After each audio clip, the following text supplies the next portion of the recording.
Hey, it's JJ. Hope you had a great Thanksgiving weekend. For me, once again, like with every other Thanksgiving and Christmas Eve, I ate a lot. Probably too much. Oh well.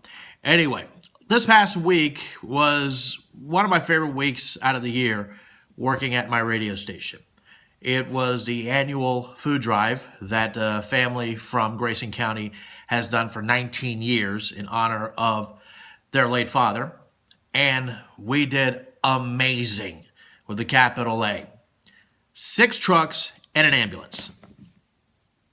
7 vehicles. That is a record. And next year's the 20th. I feel it's going to be broken. 7 will not hold for very long in that record right there. And that is one of the many things which I am very grateful and thankful for, is the people and generosity that donated for the Bob Skaggs Food Drive, which is what my radio station, and along with our sister station, does every year. And this was my 5th Bob Skaggs Drive. So I was out there for Thanksgiving week at the Walmart in Sherman. It was absolutely amazing. And for those who donated, thank you. And for Jamie, Charlie, Wendy, and Stacy Skaggs, and also Mrs. Skaggs, Deborah, thank you so much for letting us be part of it. Thank you for letting me be a part of it personally. And I can't wait for next year.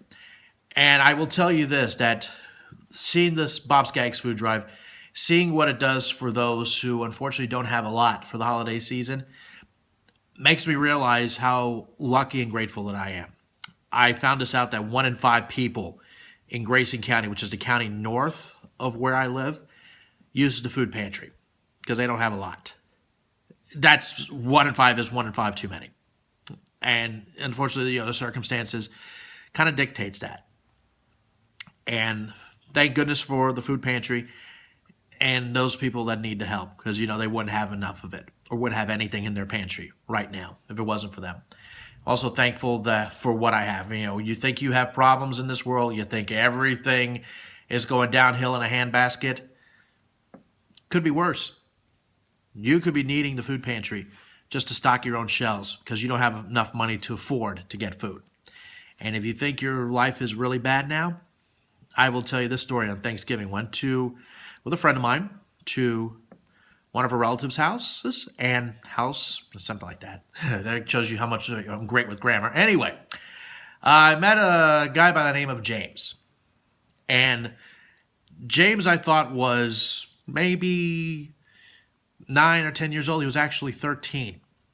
And the reason why I say is because he's short in stature, and he has something called Costello syndrome, which is a genetic disorder, a genetic disease similar to Down syndrome. And he doesn't let it bother him. He is very sociable. He gets along with everybody. And he tries as much as possible to live a normal life. Costello syndrome is a very rare disease. You'll have to look it up on Wikipedia. I've looked it up, and it's really hard for me to explain it on this blog, but he doesn't let it get to him. He is very sociable to everyone. So, once again, think about this. If you think your life is not good right now, if you think that everything's going wrong, consider yourself lucky. Consider yourself that you got food in your pantry. Consider yourself you're healthy. Consider yourself that you're alive. It could be a lot worse. And for those who may not have it, they're blessed, and they count their blessings. That's the thought of the day right there, counting your blessings. Have a good week. Hopefully you can walk off all the pounds from Thanksgiving dinners, and I used the word plural. Have yourself a great week.